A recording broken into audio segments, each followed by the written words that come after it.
Yes, welcome to another episode of By the Numbers. I'm your host, Richard Lewis. Joining me, as he always does, is Duncan Thorin Shields, my more than able co-host. And, of course, the person pressing the buttons is Sam Davis. We've now got to give him billing because he thinks he's a commentator. That's how it is. We're going to do a show. But first of all, I just want to say right at the top of the show, happy birthday to Anders. Which I think is... Yeah, best day of that. He's not here. I wondered what was going on there. And on this night, we welcome him to the show for the Christmas roast. Yeah, why not? We could do a Christmas roast. This is the other thing. Turned up to a show. True. This is the other thing we need to talk about. On his own birthday party, and he's like, I'm too ill. Sorry, guys. Leave all the presents, though. Leave your tribute to me. Exactly. Too ill, bloody hell. You got that $5,000. That's us again. So there's that. And the other thing we need to talk about at the top of the show is obviously the Patreon has dropped. Has it? Oh, yeah. I wasn't made aware of this. Yeah, we're now below the $2,500 threshold. Oh, that's not the end of the world. I thought when you said that it was down to like $1,200. What are you tipping the gaff for? I know. Okay. Don't let them know you'll work for less. You fucking idiot. We got paid for this month. We got paid. Yeah, so we got paid for this month. Okay. But but also as well, Patreon released some new rules today. Come on. Which basically means that like they put their charges up for patrons basically, and it's like there's now a minimum charge. It's not like a percentage. So if you like donate like small amounts, you end up paying more. So we're no longer accepting dollars. Yeah, it's like OPEC. We will now trade in euros. But anyway, yeah. So so the minimum's a euro now. No, I'm joking. That's a meme. That's just a socio-political joke. I thought we'd all appreciate. But anyway, about politics, mate. I'm out of that game. Haven't you seen? I've been told. So look. So what this means is obviously, I'm pretty confident it'll get back up to 2,500 by next month, but this could potentially be the last month we do it, unless Duncan wants to work for less, which I advise that you stick to your guns is my advice, mate. Yeah, because I think we should get back over there. Yeah, good, excellent. So I just thought we'd point that out.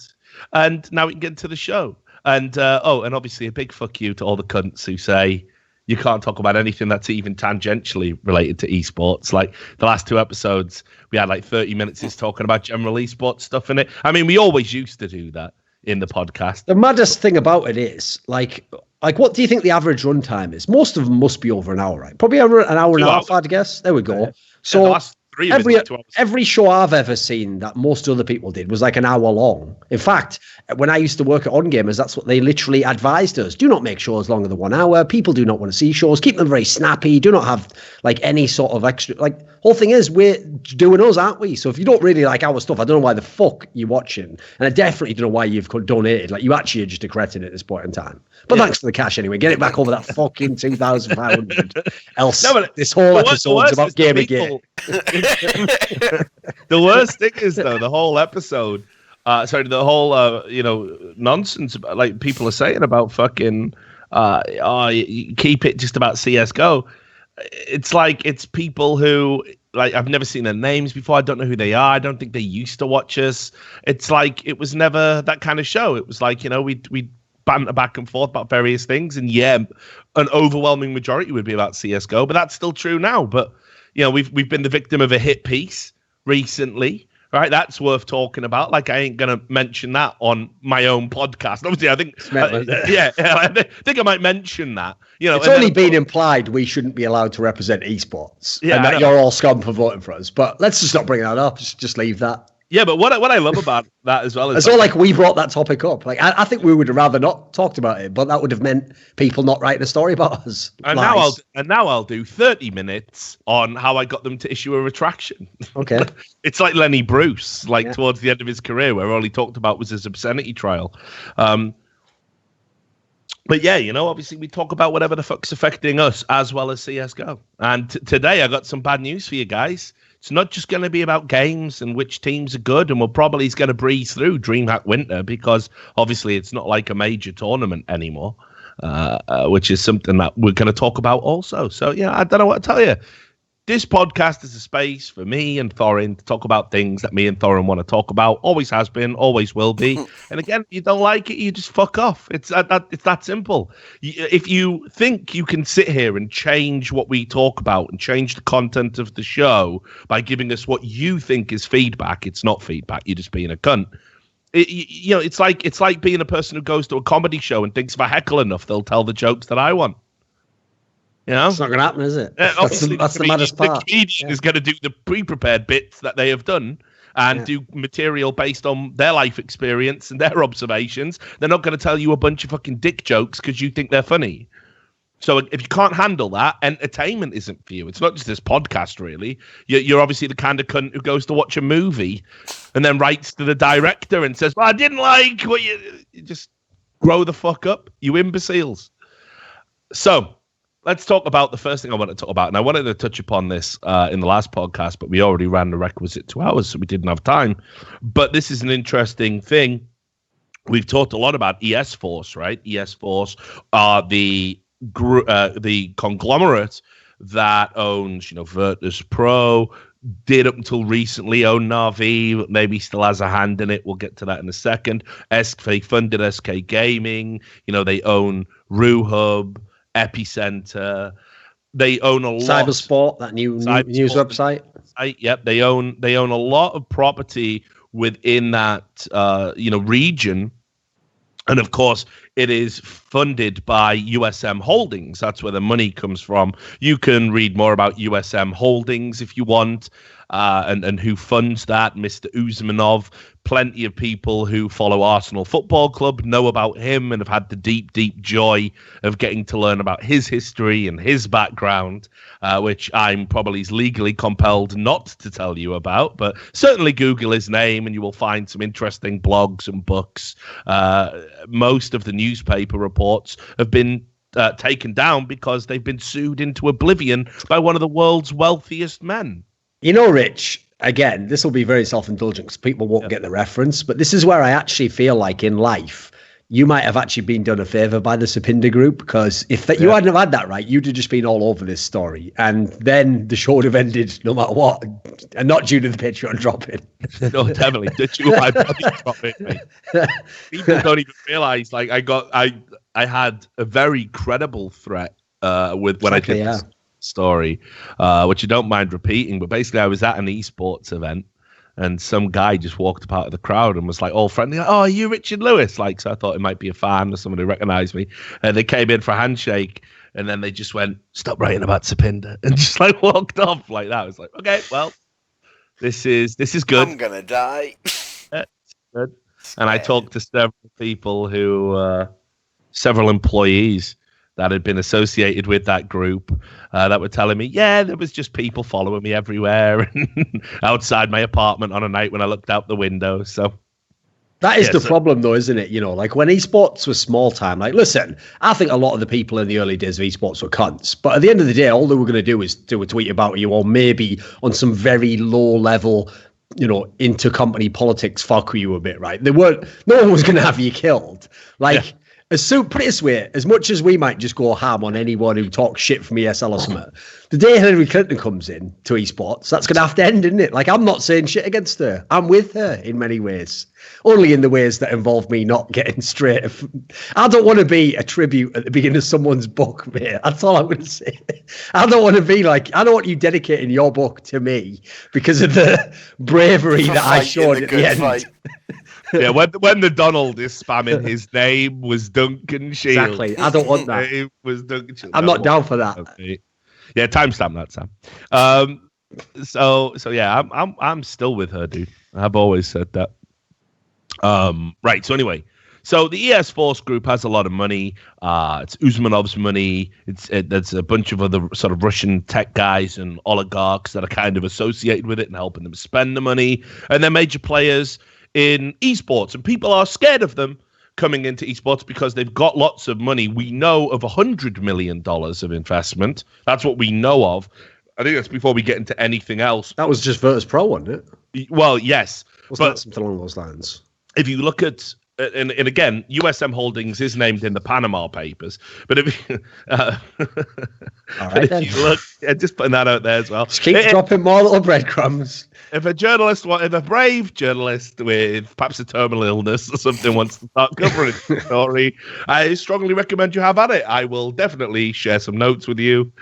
But anyway, so it was like USM Holdings, and then it became Virtus Pro Holdings, and then so I don't know if it was like $100 million into Virtus Pro in the sense of Virtus Pro Holdings, or whether that meant actually just the organization. I suspect Virtus Pro Holdings, but sure, I imagine they must be coming up to that. If Immortals can generate more money than that, I have no doubt ES Force is going to have lots more money dropping into it, So anyway, there's been the ES Force, one of the organizations that a lot of people are scared of in the esports space, because we all know that Russia and Eastern Europe and kind of that area is almost like a law unto itself in the same way China is. And you're going to have very little impact as a Western business in these territories. But also when you have all this money, that means control, that means influence. And when they're constantly buying up all of these properties, come back microphone, that basically creates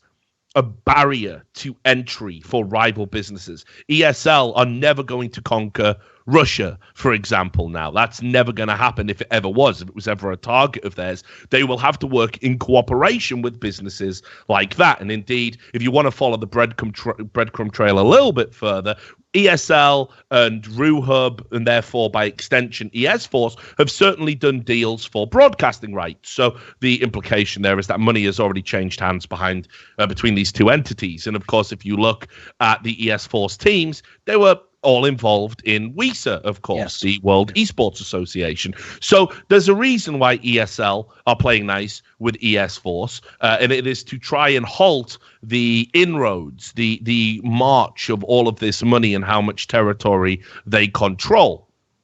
Now, all of that being said, there has been an interesting divide of late, and it involves Na'Vi. Now, I will tell you about Na'Vi, and I will tell, and people can just, I don't know, come at me and get upset about it, but I'm just going to tell you some realities about the world and how it works. Much like when we talked about Refresh, lots of people going, Richard Lewis, you've got it wrong again, because if you look at the name on the paper, Refresh only ever bought them after, and therefore it was a player, bollocks, right? Like if I say to you, I will give you this amount of money to put your name on paper, and you will do what I tell you to do, but you're the named owner, but you will do what I tell you to do because I pay your salary and I've given you the money to run this organization. Your name being on that paper is moot. In fact, if you want to see an example of this and basically how these businesses operate, go watch the latest season of Fargo, where David Thewlis plays a sort of international money laundering guy who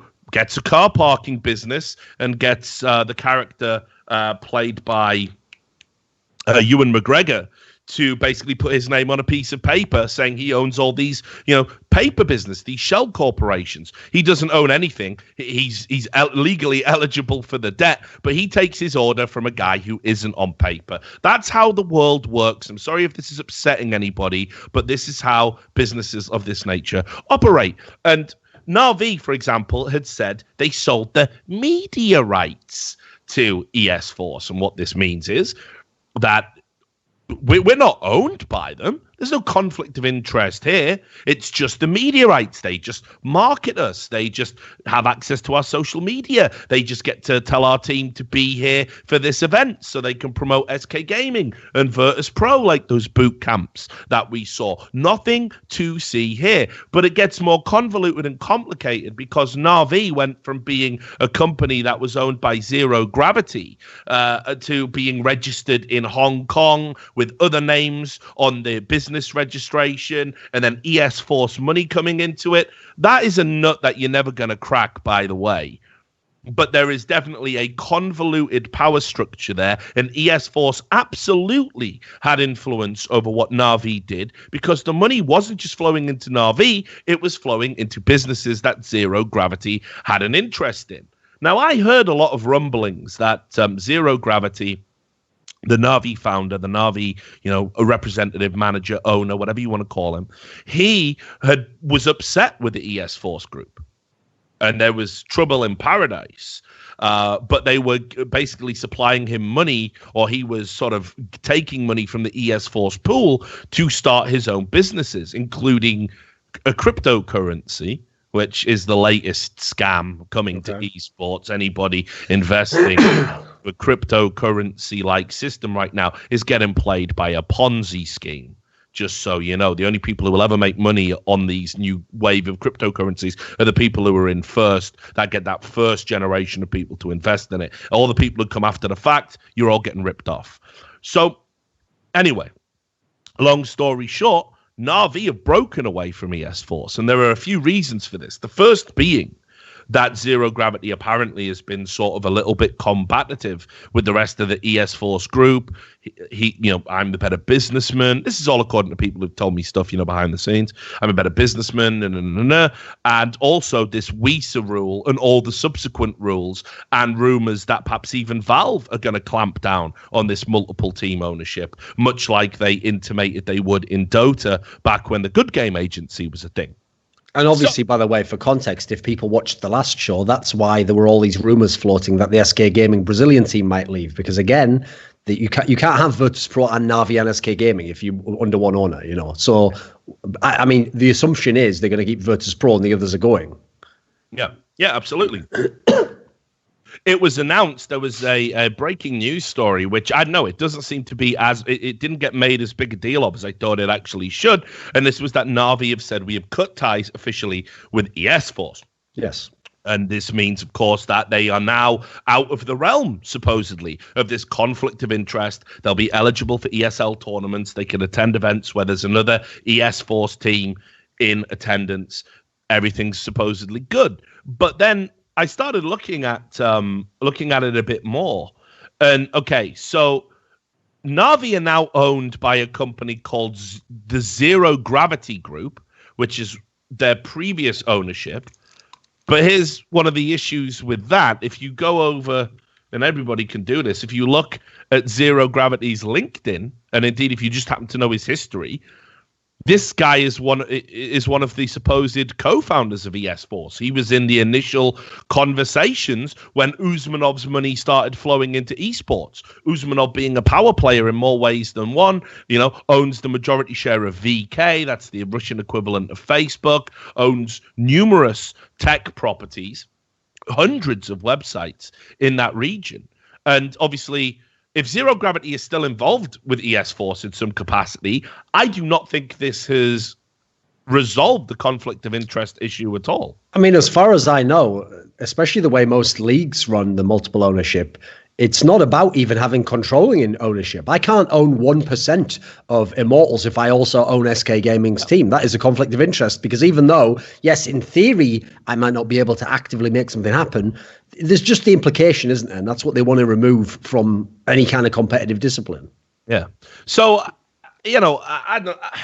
this is a tough one for me, because even in, say, like the Premier League, they in football or soccer, if you're American, they've made rules that say you can own modest percentages of other teams that aren't within the Premier League, is my understanding. Okay. So we had this with Mike Ashley, for example, who's a fat piece of shit, but whatever. He owns Newcastle United, but he also owns shares in Rangers. I think he owned some other shares in another football club. And we've seen people that have owned multiple shares. This was brought in off the back that it used to have a pretty rigid rule about ownership, but they felt it was not really, it was like an overstep to tell you where you could put your money. So they said, yes, you can invest in other successful teams if you want, but you can't go above, I think it's 10% or something like that. Now, what this situation with the ES Force has generated now is we have got this unbelievably convoluted paper trail to try and follow, to try and understand whether there is a conflict of interest, like what's going on.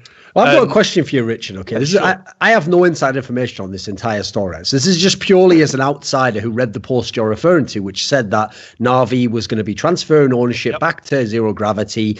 Now, in this piece, okay, I can't remember if it was in that news post or from the original news post that I looked up to see when they first announced it. It might have been the original one.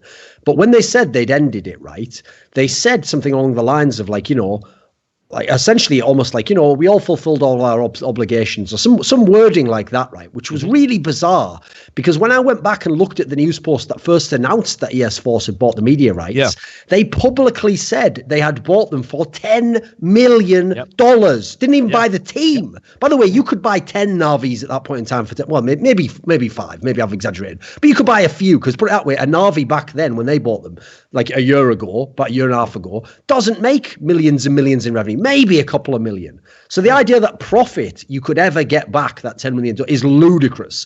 So as a result, that makes you immediately ask the question along these lines of like, have they fully stopped owning it in that sense? Because I wouldn't just give up something for $10 million. Like, I don't think Zero Gravity paid them $10 million to get it back, put that way, Well, let's sort of have a look then at what that $10 million could actually be for, because this is where it gets interesting.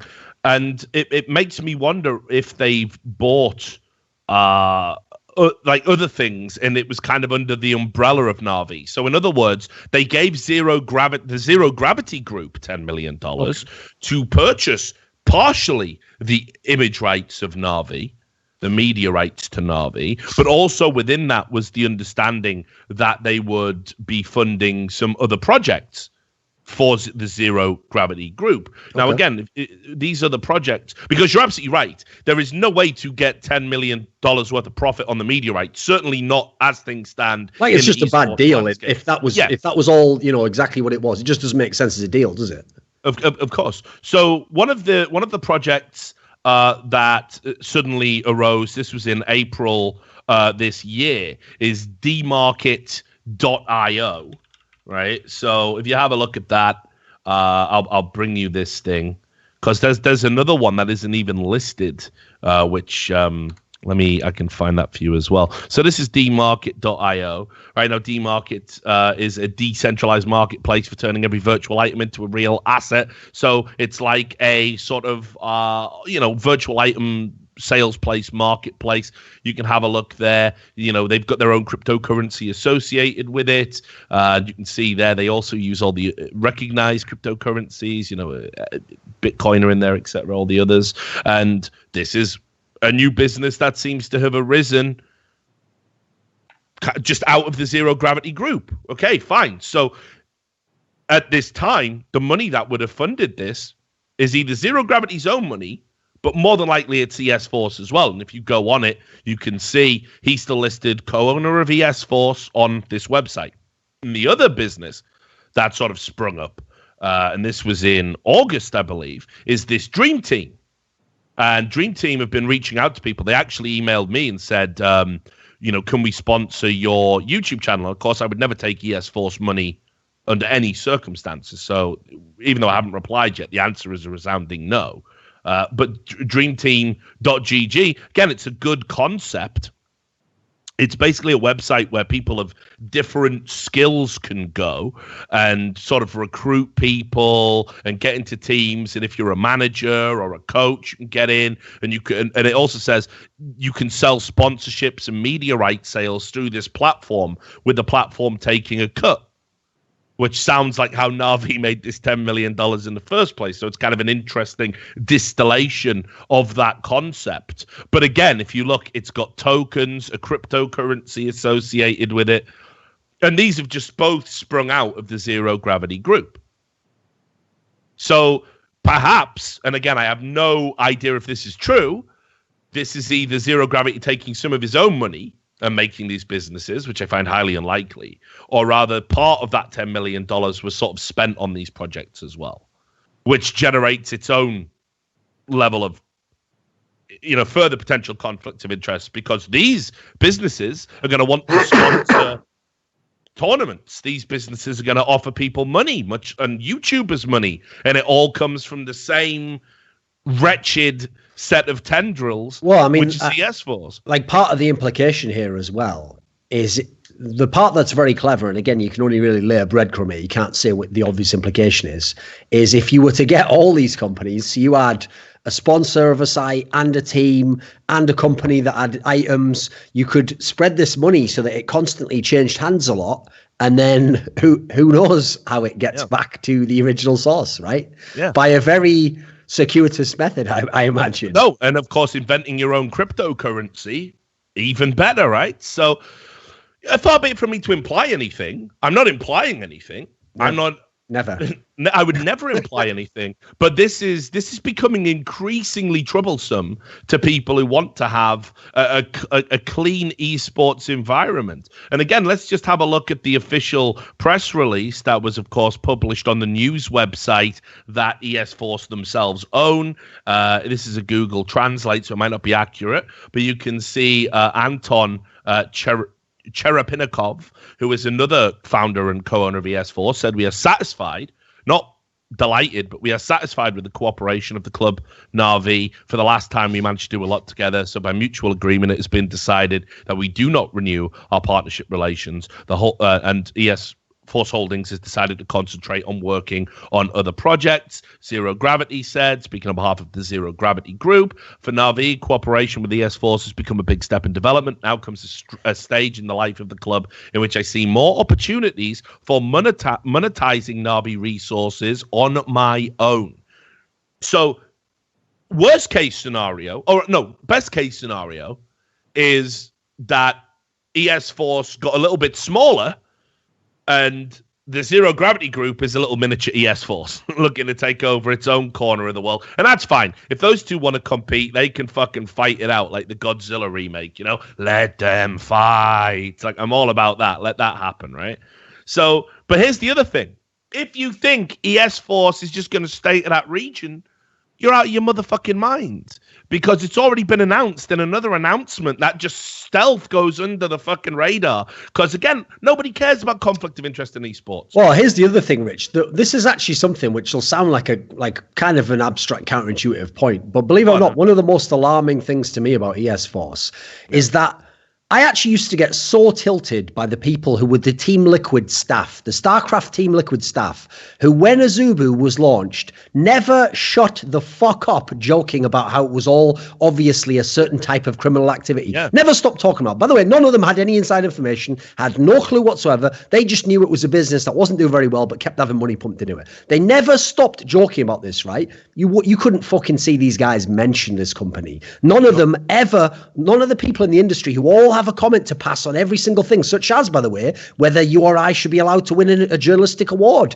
Every little detail they have to stick their oar into, but magically, they're just not aware that any of this is going. They're not aware that tens of $1 million are going away. There's a cryptocurrency with 3.3 billion market cap. They're just not interested in talking about any of this, Rich. It's interesting, isn't it? Yeah, I know. It's mad, and this is what I mean. I've said it time and time again. This is why this trend of developers and companies buying up news websites is unbelievably dangerous, because nobody is going to write about this. It won't be the mainstream games press. They just want to force their fucking identity politics down your throat. That's all they give a fuck about. They just want to push people out of the esports space so they can come into it and be the little voice about, is there enough representation for this, and this? They don't care about fixing any of the actual problems that are going to potentially destroy esports from within itself. And there's a very limited amount of voices that are going to speak up about it, because people want the money and people want the opportunities. They don't want to necessarily shrink esports slightly and harm their own wallets to tell people the truth and to maintain competitive integrity. So as I said, there was another report that went under the fucking radar. I'll send it to Sam now. You can bring this up. Again, people just let this one kind of slide. And this is the unequivocal news that ES Force is now expanding into the North American market. And this is one of the things that, if you remember the Player Esports Association, PAA, a little cartel of fucking North American team owners that banded together to try and create their own league, their own space, their own territory that only they could control and make money from. Well, one of the reasons that they found it was because they knew one of these other groups would be coming to NA, be it Refresh or ES Force or another group that must own everything, that it's not enough that they can profit from esports in an organic fashion. They must control as much as they can, because if they don't get 95% of the pie, they think the pie is fucked up, wrong. The pie isn't for eating. So this is a group called VY Esports, and this was announced. And guess who's going to be guess who founded that, and guess who's going to be running that? A guy called Oleg Batenko. And Oleg Batenko, well, would you fucking believe it? He also co-founded ES Force. Does anyone see these huge jigsaw pieces? Like, they're not small. They're there. It's like an 8-piece jigsaw. An idiot could put it together, but nobody cares. Nobody's saying anything again. And great. Na'Vi, they're not owned by ES Force, but ES Force has just moved into NA, and they're going to buy up a bunch of territories, pop some new teams, create some new brands. So it's, right, maybe we do reduce the number of conflict of interest for these 3 teams, but now it might be 8 teams, or it might be 2 leagues. Like, people have got to have a blanket rule in place where if you own the tournament, you cannot own a team within that tournament. What is wrong with that? Why are we saying that? Don't get me wrong, these aren't the only people that try this shit. MLG did this. They owned some of the teams that competed in their Call of Duty league, some of the branding. It's absurd. This would not be allowed to fly in any other space. And we've got to put a stop to it now. So yeah, I just wanted to bring all this up, but I'll get your final thoughts and then we'll move on to something, the dick jokes are coming. What do you make of all of this? Because I literally think the genie's out of the bottle. I don't think it's kind of like guns in America. You can't now reset and get back to a area where there's no conflict of interest, or conflict of interest isn't the norm in esports. Well, I mean, here's one thing that this makes me wonder about is that, especially because these people are coming out of a region where, as you said, this kind of perhaps less than savory business is just seemingly an everyday fact of reality. Like for everyone who thinks that like Putin is some tyrant dictator, you don't see him shutting down all these massive companies that are doing all sorts of ridiculous shit. So there's an implication that either he is involved or he just knows better than to fuck with them. Now, if you come from the Western world, you naively think to yourself, oh, well, I've seen, for example, in poker, as soon as they made poker outlawed, they actually flew out and extradited a whole bunch of people who didn't even live in America and didn't have companies in America, arrested them, put them in prison. So you might think to yourself, oh, no, the government's on top of this, they'll take care of it all. What do you think the number has to be before anyone in the US government does anything about anything like this? Yeah. I mean, who is the oversight? As far as I can tell, there is no oversight. That's the genius of it. And if anything, that's my biggest concern, is that, right, I understand in America, a lot of the big like sports teams that want to get in, they legitimately do think this is just another business. I think what's happening in other parts of the world is you've got people who have a lot of money from whatever means, who are like, just like with cryptocurrency, they're like, so there's a new way I can get this money involved and potentially make a lot more money and control a bunch of interests that currently has no regulation whatsoever. In fact, most people don't even understand it. And as we've pointed out here, even people in the know aren't putting together the simple jigsaw piece trail, as it were, the breadcrumb trail, as it were. They're just going, oh, well, that's a different name, so I guess he doesn't own everything. It's like, well, yeah, but that guy also, if you look, I guarantee you most people in esports who are experts probably don't know 3 people who are co-founders of ES Force. I didn't. Yeah. It's obviously significant. And I will say this, if you think this is like bad, I mean, this is actually not that bad by comparison to how other esports are being run. Sort of CSGO still remains one of the more open and free from conflict of interest esports that are out there. Like, again, people will be like, oh, you know, do anything to bash on the Overwatch League, right? But I mean, I don't know if people have noticed what the Overwatch League actually is and how it's pretty much all controlled by Blizzard to a laughable degree. I mean, first of all, the Overwatch League was meant to be a global league, right? I mean, that was the thing it promised. Well, I think 9 out of the 12 are US teams, right? The Korean franchise is owned by a North American guy that also has like some vague connection to Blizzard. The Chinese franchise is owned by the company that distribute Overwatch in that region, and the London franchise was given over to Cloud9. So, and when you also look at the fact that Blizzard have took their own employees and been like, oh, bloody hell, can't believe we're losing fucking Bare Hands or whatever his name is after 4 years of long service. Gonna miss you, mate. Oh, bloody hell, he's only got a job as a general manager of a brand new like, Riot weren't even this fucking shameless. They take people who have worked for Blizzard. They promised to these team owners, we will give you good people to work for you and help you understand the lay of the land and understand the talent and understand the space. And what that means is Blizzard get to basically keep one fucking act. They got a spy in your particular house. The Overwatch League is a shambolic fucking like just a convoluted gumbo of fucking conflict of interest compared to this shit.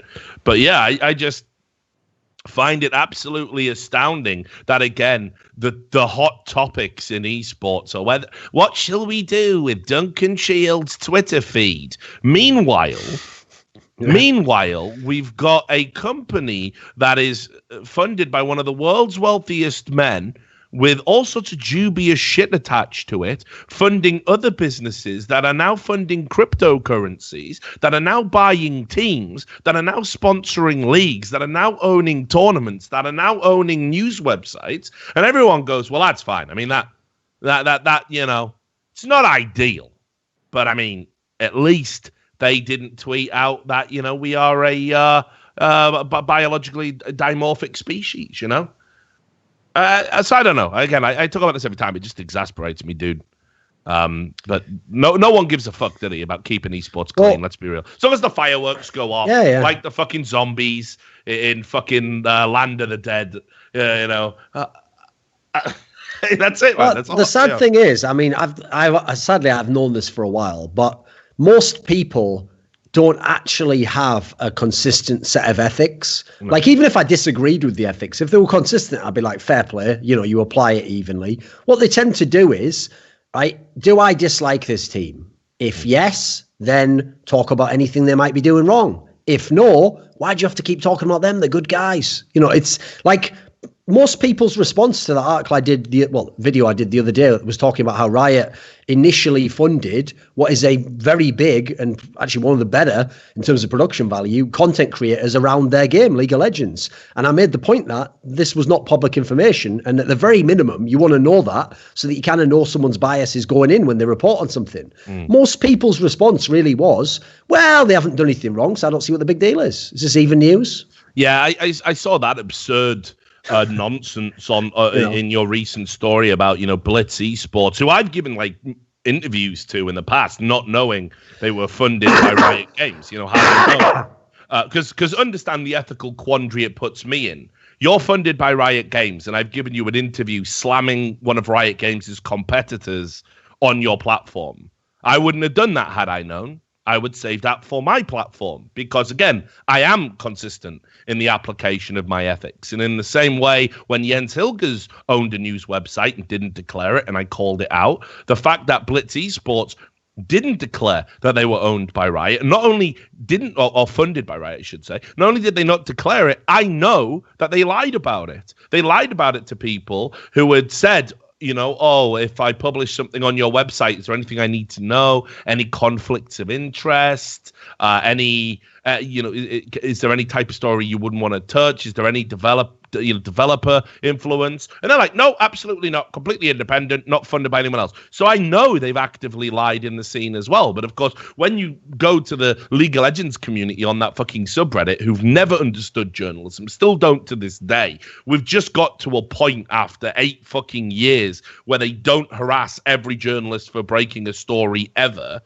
We've just got to that. They took 8 years for these fucking plebs to grow up and learn what journalism is and what its function is. Unfortunately, they also think for a conflict of interest to be troubling, that conflict of interest has to be activated to its most extreme degree. Yeah. Right? When the reality is, there only has to be a conflict of interest with nothing further. That's what's called a conflict of interest. Anything else that comes after it is an unethical practice. A conflict of interest is the potential for something unethical to happen. So, again, these are morons. You can't help morons. Morons are morons. There will always be morons. You cannot de-moron a moron. If there was a cure for that, it'd be great, but unfortunately we can't. And if these are the people that dictate the dialogue in the esports space, it's going to be owned by a handful of 20 or 30 money men. The games are going to be meaningless. The leagues are going to be hermetically sealed, controlled, scripted, fake environments designed to generate money for underlings and beyond of that small elite group. That isn't what I wanted for esports, but that's where we're coming to. And the only people who are going to be able to tell you that are going to be the journalists who are going to be either broke or bought off. Yeah. Well, one thing I would say about this, which is actually alarming to me, is I actually did a video like touching on a tangential topic. I maybe did it a few months ago. My point was that even now, even with the Overwatch League set to launch, even with the NALCS franchise, I made this point that across all esports, don't say any of them are mainstream yet. Because I made all these points that, for example, like if you knew how many millions and billions were gambled in CSGO, the idea that to this day no government has ever stepped in and been like, what the fuck are our citizens doing? Where's our all that sort? You know, the idea that we never got onto any of these people's radar shows that it's not that big. Well, likewise, this is the worry, right? So that shows you that as much as the show looks really big, the actual height to which esports has grown still, it's not as big. There's more money, but a lot of the foundation is still similar size. Well, here's the really disturbing part for you, right? Like Richard said last week when he was talking about Refresh, right? If you want to own Astralis, cool, own Astralis. It's a fantastic team. If you think owning teams is the way to be rich and have power, you can have one of the best teams in the world.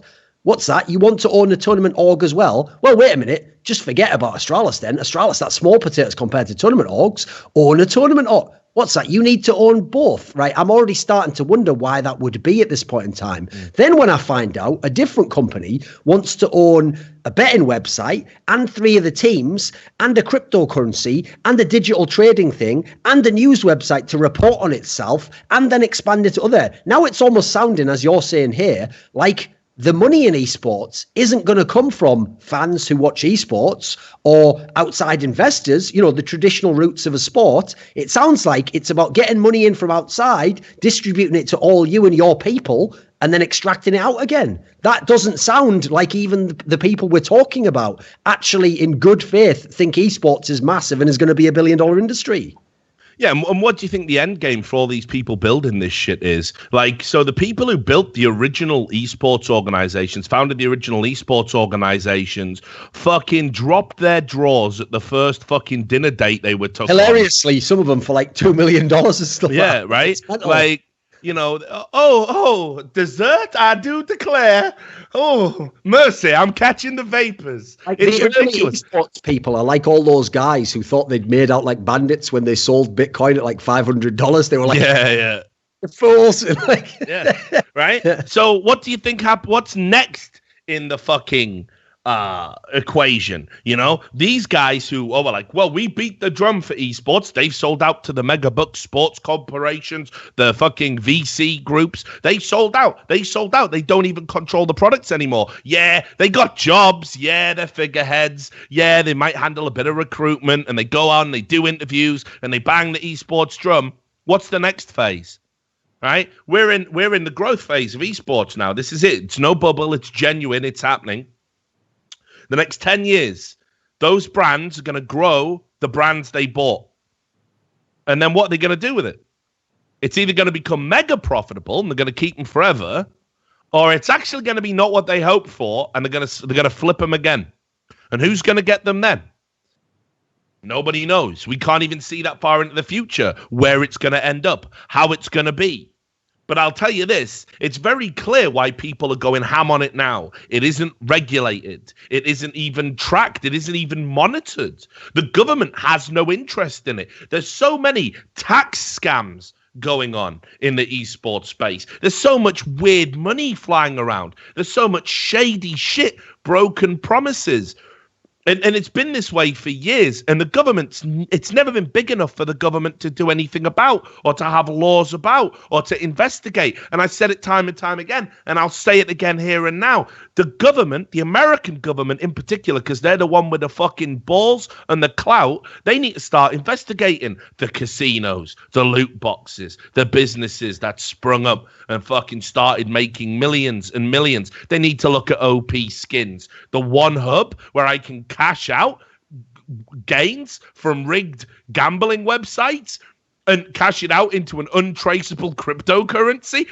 Am I losing my motherfucking mind? Like, the government should be all over this shit.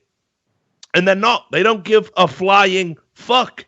Not now, but they will. Because it's going to get big. And let me tell you, as soon as the regulation comes in, and as soon as, we can't do this anymore. And actually, there's laws now that say we can't own multiple groups, and huge financial conglomerates can't own multiple businesses of the same type, or whatever the regulation is going to be. That's going to be the true test of all of these venture capital groups and big organizations. I don't think they'll believe quite so much in the esports gospel when it starts eating into their fucking need for unchecked profit.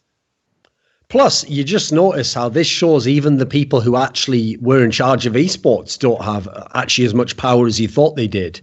Because I can tell you, I'll give you a perfect example. They literally banned my friend Monte Cristo from owning his own team on the basis of a rumor that someone they had also banned from owning a team might one day again own it. He didn't own it, but he might want it. Now, they've just launched the NLCS. Turns out some of the people who've bought a team already own part of another team. They aren't being banned, by the way. I told your teams are taken off you must sell. They've been told, much like ESL, except the difference is ESL's less egregious. They're just one fucking league. You must sell within this certain amount of time. Now, please go away and unfuck the whole rules that we set in place. It's mad, isn't it? It just shows how once you get to a certain level, all rule of law goes out the window. Yeah, but I mean, obviously, Riot Games specifically courted their business, handpicked them to be involved. They knew Riot were not only aware of the conflict of interest, they were fully complicit. And I'll tell you this, as part of their negotiations, as part of their arrangement to bring these businesses in, they negotiated how long it was going to take for them to divest themselves in shares in competing teams and exactly how they were going to do it. And I know that because I've spoken to some of these orgs. So believe me, that was a negotiation that was on the table. I think Riot Games, I think the owners wanted like 2 years and Riot Games wanted 1, and they met in the middle, and that's why it's 18 months. But they talked about it going in. So, I don't know. Again, there's no saving esports, mate. It's going to be just a sterile rich boy's toy. That's all it's going to be. And that's that. And people are happy with that. Because my team gets to play. Yeah, brilliant. Fuck everything else. The games are rigged, by the way. You know, the games are rigged. The fucking casinos that you gamble on the rigged games are rigged. Everything's rigged. The players don't get the money they should. The players you claim to love. You know, the Overwatch League, where 10% of the money is going to trickle into players' hands, whereas the average sports league has, in the region of 50%. It's all right, guys. Don't worry. Nothing to see here. Nothing to see here, folks. You're complicit at home if you buy into this shit. Anyway, so while we're talking about crazy money, Duncan, did you see the report from our friend DK about CLG? I did, yeah. So this blew my motherfucking mind because I've criticized the CLG team on here before and talked about how the only things we're saving off that roster are Ethan and Kuster.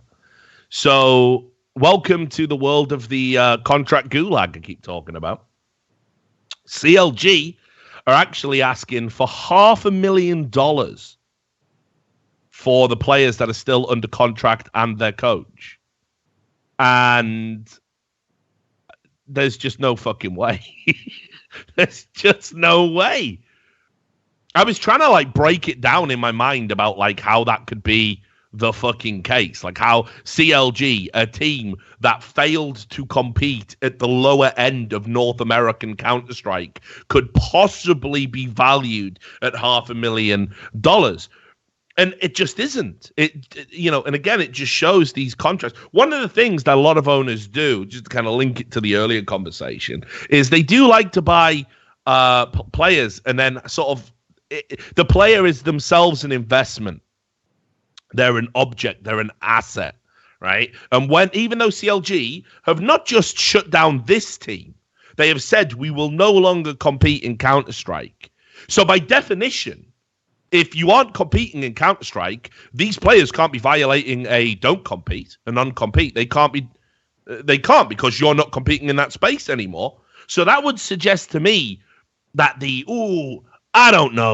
decent thing to do would be to put a fair valuation on the heads of each of these players. I believe one of the players did say something along the lines of that they're still getting their salary, though. Yeah, well, obviously, they're still under contract. I mean, holy shit, it would be fucking outrageous if they weren't. Because sure. It would be material breach. So, for me, they're getting their salary, and I have no idea what the salary's like, actually. It's one of the few organizations that don't have an inkling into, but I imagine, I would imagine it's not the high end, because CLG never really had that financial clout, and we're always kind of struggling fiscally, certainly by contrast to some of their peers in the North American space. But, again, like, what benefit is there to this? Because no one's going to pay $500,000. As I said, I would, if I wanted to start a North American team, I would airlift Ethan out of there, and I would airlift Kooster out of there, and I would get 3 experienced players and build around them. And I would probably be willing, in the current market, in a market where a player like of electronic skill seizing is valued at about $150,000, $120,000. I mean, what's Ethan? 50K maybe tops. Yeah, 50K. Kooster, his stock's down a little bit. Maybe you go 50K for him based on the balance of skill ceiling and experience. Right, that's your 100 covered.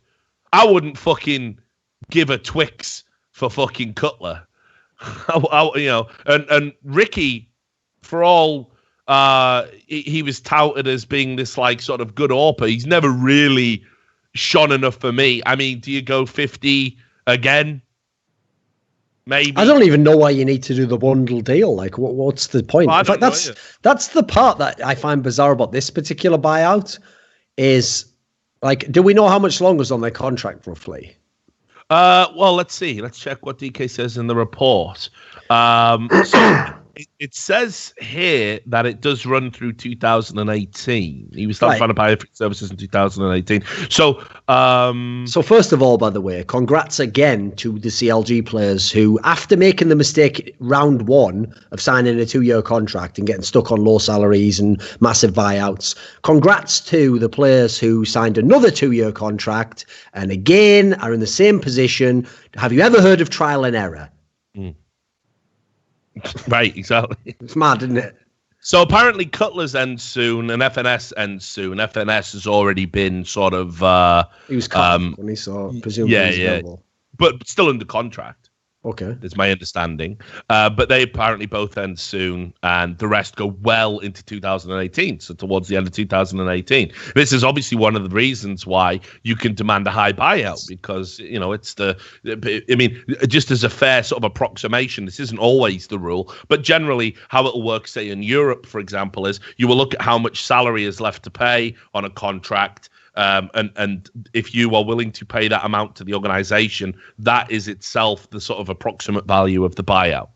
That's generally how it works. In North America, some of the buyouts are fucking gangster shit, though. So I don't know why anyone would necessarily be willing to pay for these players, though. That's the part that's weird, right? I've never understood that part. Maybe you can explain it to me, actually. Yeah, what is the point in having a super high buyout when it's like no one's going to pay that? Like, are you really just basically saying nearest offer applies and you're going to take like half as much, if so?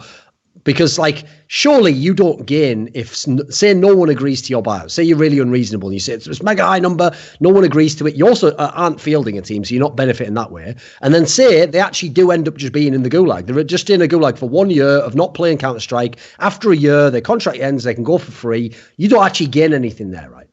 Yeah, well, this is a unique situation because obviously they aren't fielding a team anymore. So that actually reduces their requirement to have players. But what you'll find a lot of organizations will do, this is one of the elements of being in the contract gulag, is that they will fucking make you a streamer.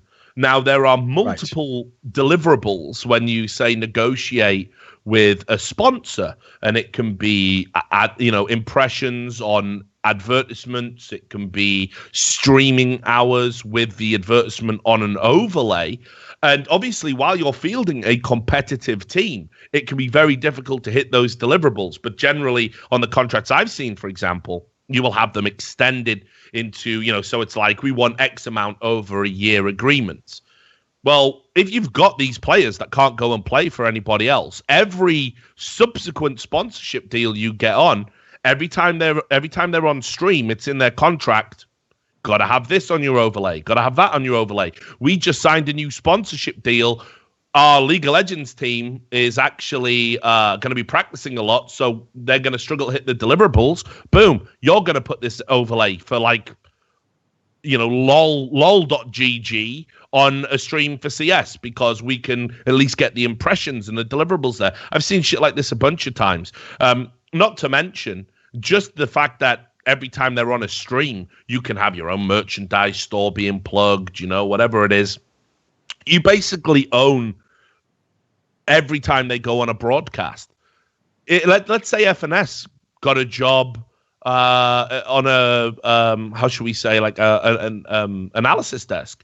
It's not out of the realm of possibility, right? FNS does a podcast. It's very entertaining. FNS seems a cool dude. Certainly, has the media savvy to be on a desk. CLG could probably insist he wears a CLG shirt. All that free advertising for the sponsors again. This is why people do it. This is why the contract gulag is reasonably appealing, because what are the options? I could basically use you like a walking billboard for the salary I was going to have to pay anyway, or I can sell you for an amount of money that's way much more than you're worth, just hoping a rival team is desperate enough to do it. Or, I mean, what the fuck? I mean, I'm keeping you out of the hands of a potential competitor. So obviously this is why people do it. It's you're not just buying the talent, you're preventing a competitor improving their team. So it's pretty wild, But anyway, so in regards to the CLG thing, like, no one's going to pay that. No one's going to pay that. And certainly for the people who were under contract till the end of 2018, Kuster and Ethan, young guys who've opted again for that security over having confidence in their ability to find a buyer, find a team. It's pretty fucked up. Because the fact that they're not in the free agency pool, like, it actually diminishes the overall potential skill ceiling of these tier 2 NA teams and keeps two players who need to be playing high-level competitive Counter-Strike in order to develop, keeps them from developing. So I actually don't see any winners in this particular proposal, because I don't even think CLG will win, because no one is going to pay this money. It is an absurd amount of money. Especially because the fact that the NALCS is franchised and the Overwatch League is launched means that so much of the money that might have gone to make a new CSGO team isn't going to CSGO. Like, you don't see many people trying to angle to get in now. There's the 100 Thieves people, but then again, that's clearly also because it's like an angle shoot. It's like a very good scenario where you get an instant major spot. You've got players that are popular in their region. I think aside from that, you're not going to see many massive people come in at this point, I don't think. No, absolutely not. And just on the CLG situation, there was an interesting kind of development with FNS and Ryu sort of having a bit of a, set to. And we touched upon it kind of briefly in the last podcast, but I do want to expand on it. FNS put out this like really interesting twitlonger, a Dunzo manifesto, if you like. It's pretty long, talking about his year at CLG. And it really kind of showed me some interesting things. I wanted to reach out to Ryu to talk about this, but we didn't have sort of time to talk about it. But there was like a lot of bad blood between the two of them towards the end of FNS's sort of tenure as in-game leader. And I think Ryu kind of talked about it on his stream. There was like a clip on the subreddit basically talking about some of the problems and whatnot they'd had and why he was cut. And there was talk about people turning up late and disciplinary stuff being handed out. So I don't know. It kind of felt to me that like CLG didn't really take their CS team particularly seriously. And it was kind of like, I don't know if it was maybe an agreement Ryu had when he went in there, but like there was clearly a conflict here that needed to be resolved that was perhaps impacting on the potential success of the lineup. It was never addressed. FNS says he wanted to replace 2 players from the roster for over 2 months, and he didn't say anything publicly about it because he was like, I couldn't get any direct replacements, and he wanted Ryu out, and nobody backed him on that. And basically, he was the leader in name, but actually hadn't, he wasn't dictating the roster. He wasn't dictating the tactics. Like that is when situations like that arise, there's got to be a higher authority that comes in from an organization to deal with it, because that's a situation where you've either got to completely double down on the coach, like we've seen, I don't know, like in Liquid, for example. Yes. Or you back the in-game leader and the coach has got to go. But you can't have that. That is a fractious relationship that's never going to get resolved. Like if your coach has a fundamental differing philosophy to your in-game leader, it's pick one as the owner. It's pick one. And in which case, I would argue, since they seem to have confidence in Ryu based on what FNS was saying, FNS should have already been out of this team and probably on another by now. Well, you've also got to ask yourself, what the fuck was CLG doing with their org? When one of the things they have basically bragged about is that they've put their investment into their infrastructure, and they've got the guy who's a psychologist who makes sure you eat your fucking banana before you play. And then they've got the guy who is this, like fucking infrastructure, like, make sure the team house is there, make sure you're going to be available for media representation. Then they've got a guy who's in charge of making sure the coach is doing his job and is the analyst coordinator with him. Right? They've got all these people. And yet, bizarrely, towards the end, they make a decision to go with the coach and then say, actually, fucking sack it. We're not in CSGO, see ya. What? Yeah. Why even do the move then? I know. The whole thing is insane when you consider they literally cut them loose and said they've got no interest in being in CSGO. And again, I'll tell you exactly why CLG pulled out of CSGO. It's because when they came in, they thought, it was going to be this like easy profit, you get a half decent NA team. There's all, you've got ESCA, all these like protected layers of almost exclusive NA stuff. You go over to Europe, occasionally compete. There's ways to build a brand off the back of that, ways to get money. And, CLG had done all right in CSGO up until a particular point.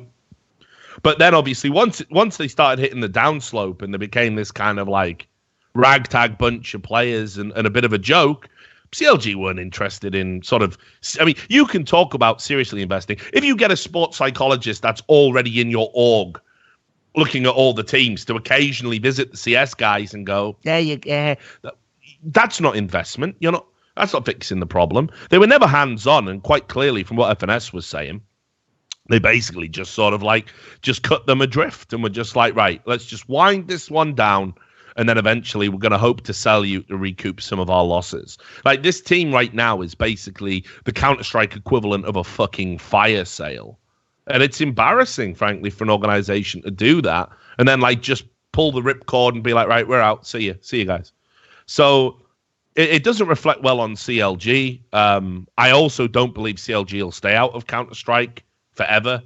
I think the game will continue to grow and develop and expand, and it'll be worth having a team in. And if they get a business opportunity that can make them money, i.e. they can pick someone up who's going to a major so they can have CLG stickers, CLG merchandise, CLG presence at one of the biggest esports events on the calendar, I think they'll absolutely do it. But what they mean is we don't have the time or the inclination to manage a team on the day-to-day. And I hope people remember that's how CLG think about this game and think about players and think about the team before they join, before they get suckered in to joining an organization that was basically just sort of using us as a one-night stand, you know. So that there was that. CLG, $500,000 worth of players. There was another story. Hang on, that I wanted to jump on, but actually, no. I'll tell you what we'll do, because we haven't talked about DreamHack Winter yet, and I want to make sure we get that in time-wise. So DreamHack Winter came around. First thing, general topic of conversation, Duncan. Fuck me, DreamHack Winter's gone down the pan as a tournament, hasn't it? Like, what is going on? Yeah, especially because like this is actually one of the things that surprised me, was DreamHack must have been kind of ruthless in how they designed their circuit, because obviously the open events, they're supposed to be smaller ones, and they're supposed to, have teams from that region with the odd team from elsewhere. But DreamHack Winter used to be DreamHack Summer and DreamHack Winter basically were the equivalent of what now are the Masters. They were the premier brand, and obviously it used to literally be a major for the first 2 years of Counter-Strike, and then they could have had it as a major, but they did Collusion and Poker instead for the third year. So in that world, it was one of the biggest events, and it was one of the ones that really mattered. I mean, if you want something that's telling about DreamHack Winter, just consider the fact that, in part because of the time with EPL, but also just because how it's dropped in stock, where are the Swedish teams? Well, it's in fucking Sweden. There's no one Swedish there. Yeah. I mean, there's Moddy. That's it. He was on Heroic. My mistake. Moddy was flying the flag. The exiled Dane. Yeah. But I mean, come on, right? Like, so this is $100,000 prize pool at an event that is synonymous with Counter-Strike excellent, going right the way back to 1.6, right? This is DreamHack motherfucking Winter. And the teams that attended this event, like, if you look at the ones that were like 7th and 8th, and there's only 8 teams, right? Just look at the drop-off here. Like, some of the names are decent. Like, obviously, Na'Vi, Gambit, won a major, I suppose Heroic. Then it gets a little bit shonky, Mouse Sports, Envious and Big. North Academy and fucking Rise Nation. Please! Why is there what's going on? Why is there no one good there? Like, why isn't this like one of the jewels in a particular ground? Like, I understand that maybe that it's overlapping with other events. Weren't we just saying at the midpoint of this year that there are now more teams in the top 20 than ever before that like are of a serious Rise Nation. I'll say it again, Duncan. Rise Nation. And by the way, I guarantee you've never seen Rise Nation play. Right. And I'll tell you, they've got one. I think Moose is decent, but that's it. I like a bit of Moose. Well, no, he's got an Amish beard around his neck. Like, the funny thing is, obviously, Rise Nation came through the online qualifier from NA. There weren't good teams in there because, obviously, logically, if you think of the list of teams you just ran down, if Team Liquid, Cloud9, or anyone else wants to go, they're getting invited. They're not playing the fucking qualifier. So at that point, you are just basically saying, anyone from NA want to come? Yeah. Why? Surely, I mean, like, I understand Rise Nation did win that qualifier, but in which case, what does that say about the qualifier? That's all I'm going to say. Like, I don't want to disrespect Rise Nation. Like I said, I think Moose is a decent player. I think Ace is a decent player. I watched him play a little bit. I catch like late night, NACS whenever I'm like crippled with insomnia, which is often. So it's not like I've never seen him play, but like this is just like if I was to even go back to the last DreamHack Winter and look at the teams side by side, this is insane, the level of drop off. So I just don't understand what's going on. And like, it wasn't even as if it produced like some sort of insane, memorable moments, memorable games. I don't know. Like, at what point do you say it's time to sort of revise our strategy or like change things? Like, do you have to have a CS tournament there at all? Or I don't know. It just feels to me that it's like when you think about DreamHack Winter as the first major to now, it's pretty wild. Like, and I don't even think it's through any fault of DreamHack's, or is it? Have they not kept up with the way that CS has been evolving? I mean, I think the whole problem DreamHack had was they obviously were heavily leaning on that whole thing of like, we're the alternative, we're not like the guys in the pressed suits and stuff, And the downside of that is that you're never going to be the people who get bought for the most and get all the money invested in you in that sense. And then this pivot that they've done, which is like, no, we do have really big events. It works for the big events. It works for the Masters events. They're right on par. But everything else, yeah, it feels like the stock drops every 3 months. It just gets lower and lower and lower. And hence why, like, I notice a lot of fans still think the brand name has a lot of value. Like, a lot of fans will be like, yeah, what about DreamHack Denver? Who gives a fuck about DreamHack Denver? Come on. There's so many tournaments now. If I made a list of, best tournaments of the year, and I'm taking in every factor, like quality of the games, there's only the DreamHack Masters could get on the list, isn't there? None of the others would have a crack at top 10. I mean, what about, the fact that it's in Jönköping? Put it this way, that's the reason why I'm glad it's not a big event anymore, because that's another one of those events. Jönköping and Hanover in Germany are two places, along with some other famous ones, I never want to visit again in my life. I have been there too many times. And the problem is, outside of the Counter-Strike tournament, they're just not good places to go. They're just rubbish. There's nothing there. There's not even like bars and clubs. It's like, it's so barren that, like, I can get why esports started there. It makes a lot of sense. But it doesn't really make sense to go back there now when it's at such a big level, Yeah, and I don't know how I don't know how fucking far into the future like DreamHack signed a deal, because I remember when Robert Olin used to run DreamHack, and back then it was kind of it was the done thing. You went to Jönköping twice a year, and he got the key to Jönköping, like done a lot for that place in terms of business. Like DreamHack is a huge deal to them, and it was a pain in the ass to get to. It's a fucking ball ache. You get there, it's in the fucking Bible Belt of Sweden, like the equivalent of the Bible Belt. It's a dry land. You can't get a drink. There's no fucking bars nearby. It had its time. It had its time and place. But, like, I'm just hoping they haven't signed, like, some mega, like, 20-year into the future DreamHack winter must always be here deal. Because if you moved it to somewhere a little bit cooler, like, why don't you take DreamHack Winter on the road? And instead of having these smaller tournaments where it's like, oh, look, we're in Montreal now. I understand they're trying to build a tournament circuit, but why don't you have, like, DreamHack Winter, like, it goes on the road? You know what I mean? Like, it's a different city every year. It's the big deal, and it has all of that DreamHack value and all of the DreamHack stuff you associate with it, but you never know what city it's going to be in. You just never know. Like, could be in fucking New Orleans or something. That'd be great. An actual huge event. Be into that. Whatever. But I don't know, like, it just feels like Jönköping's just so shit. Like, you fly in, you get on that fucking sad 4-hour bus, riding through the night. You know what I mean? Just, you get there, it's shit. You walk up a hill, it's still shit. You walk in that room, you're like, yeah, I'm finally here. And it's just sleeping bags, and everyone's wearing a vest for some reason, and it's shit.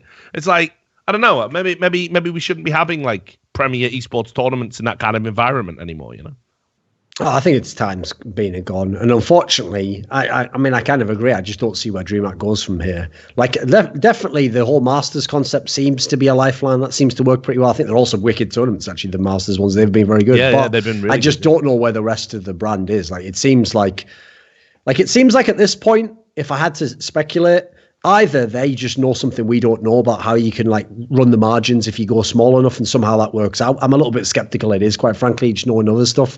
Or they're just caught in a loop of, like, well, this is how we do things, and how do we improve things, and we can't get more budget, and we're just stuck doing this kind of treading water, which is sadly what I kind of suspect is probably the case. Yeah, and also as well, I do want to say that this characterization of DreamHack being like the alternative fucking to the mainstream, that's absolute horseshit, right? That died the minute they sold out. Yeah, that died, first of all, when Robert Olin got fucked out of the company. And second of all, the minute you sell to a big media company, your indie cred is fucking dead. Well, that's why it never made any sense, isn't it, that they sold it like that? It's like when all those famous, like, American labels like fucking Geffen Records or whatever just sold to the massive majors. It's like, well, there's no point anymore. The whole point was this was some little, like, thing where the guy himself sort of scouted the talent and picked them and raised them up. If you just become part of a massive label system, well, now you're just a shit label in a world of the mega labels, aren't you? It's like Rage Against the Machine signing for Sony. Well, you really raged against that machine, didn't you, Zach? Go fuck yourself. You know what I mean? Like, you can't set your stall out and say, I'm going to be anti-establishment for life. Fuck you, I won't do... Oh, wait a minute. What's this contract say? Fucking hell. Yeah, I'll have a piece of that. Do these things you told me to. Yeah. I will... Fuck you. I will absolutely do these contractually mandated things for all the fucking money. Yeah. Right, okay. You can't be an iconoclast, build your name on that, and then sell the fuck out, and then go, I'm still fucking wild, though. No. Now meet my good friend Bono for a duet. Like, fuck off, Zach, man. Enough's enough. So that's what DreamHack did, mate. They fucking... Once you're sold out, you don't get... You put Parler on stage dressed like a fucking 80s villain from fucking Roadhouse all you want. You're not alternative, are you? I mean, I suppose... He does have an alternative. Yeah, he does have an alternative style of interview, no doubt. But come on, dude. Whatever, fuck it. So that's my. I'm out of shit. I've hit the Stanhope levels. I'm out of shit. Okay. I'm just doing a gig in Norway. I'm just doing a gig in Norway now. So that was in Jönköping. I said that Parler, he's a good crack, isn't he? Is this thing on? Hello. Fucking hell, 20 minutes to go. Anyone here know Rise Nation? Yeah. And do they like bread? Yeah. Do you know what? Should call them Yeast Nation. Yeah. Fucking hell. Can I get a drink up here, please? Yeah. These are the jokes, love. You're having a good time. Someone tell your face. Right, anyway, so let's talk about the games themselves. Let's get into the sort of business end of the game. So, we'll start with the semi-finals and onwards. So Na'Vi, obviously, the big talking point. I want to spend a lot of time talking about Na'Vi because I still think Na'Vi are bad. I don't think this tournament really changes anything in terms of the bigger context within which we talk about Na'Vi. What I will say is that fucking game at Gambit was a fucking absolute epic. I'm glad we finally got that. But honestly, like, I saw this, and a lot of people are like, oh, wow, they looked so good. It's like, yeah, it's a DreamHack winter. They had to beat Heroic, notoriously up and down, had to beat Envious. It's Envious. And they had to beat Mouse Sports in the final, when what we all wanted was the fucking Gambit Na'Vi rematch in the final, because I think that would have been a really good close series back and forth, as demonstrated by that ridiculous best of 1 28-31 match that they had. But here's a few things like that stood out to me. So first of all, if people believed that Electronic joining Na'Vi was going to put them over the top firmly back into that tier 1 tournament contention for all tournaments, people were out of their motherfucking mind, because I don't think Electronic's ever going to have worked with a guy like Zeus before. And honestly, like, I'm not saying he's bad instantly, because like one bad tournament in the new team, obviously that would be hyperbolic, that would be ridiculous. But his form didn't look anything like it did in Flipside. And it's always in the back of your mind, what if he was the big fish in the smallest of ponds? And if that is the case, how's he going to be able to achieve on Na'Vi? Now, I still think he'll be a great pickup for them. But yeah, certainly the first big talking point was, I thought Electronic, he certainly didn't arrive with a bang, did he? No, especially like in the group stage, he was fucking lackluster, quite frankly. Like that's the whole thing. Think about all the memes that people have had about how it was Simple and Electronic when they were in their separate teams. It was like, save this man. Someone look at their the most ridiculous stats of a man losing a game ever, like plus 30 for a series. Right? You put them both on a team. Simple was like, same shit, different player. I am still hard carrying like a motherfucker, and we are losing. Like that was still happening with Electronic in the team. I will say, as the tournament went on, when they got to the playoffs, he started to pick it up a bit. He started to get a bit better. Okay, fair enough. I mean, the final was a bit shit, so I don't know how much stock I can really put in that. But he looked a lot better in the playoffs. It certainly seems, though, you can't just plug him in and expect him to do what Simple's doing. That's also another reason, by the way, why I get triggered about the whole Simple and Nico thing when they're on teams when they hard carry. Because people really think it's like, well, you could put any superstar player on a shit team and they'd carry while losing. They wouldn't. That's the whole point. Like, that game that he lost to Gambit there, like, come on. I don't know if anyone's ever played that well and lost Counter-Strike. It's ridiculous. Didn't he end with, like, plus 30 in that or something, with like 69 kills and like 30 deaths over God knows how many, it was utterly ridiculous. And people were still like, It's like here's the thing I will give people credit for. In a way, they are sort of admitting that that Simple must be godlike, because they have to go so deep with the mental gymnastics to figure out why he's somehow like shit in the bed in the team. Because they have to figure out all sorts of weird concepts like, but he must somehow like bait and get the kills. And you're like, well, he's the most aggressive player in the world. Oh, well, in that case, by him getting the kill, it doesn't create space for someone else. No, again, I just said most aggressive player in the world creates all sorts of space. Yeah, again, maybe his CT, he doesn't play his spot properly. Just kills everyone, but the rest of their CT side shit. Keep going down there. Like, fuck, it's unreal, isn't it? It's like you want to just stop them and go, you do know I was actually just asking why you think he's bad. Not could you come up with a potential reason why, which is yet to be tested. Because this is ridiculous. Like his performance in this tournament, it's that's what's depressing. Like you say, it's not the most stacked tournament, and he had to do this for them to win the tournament. Like, come on, man. What happens if you throw FaZe and fucking SK in the tournament? What, is he going to have to do this and then come sixth or something? Yeah, well, the answer is yes. Obviously, that's what would happen. Apparently, Yeah, of course it is. I mean, so look, since I know you want to pivot and talk about the Simple performance. Let's go there.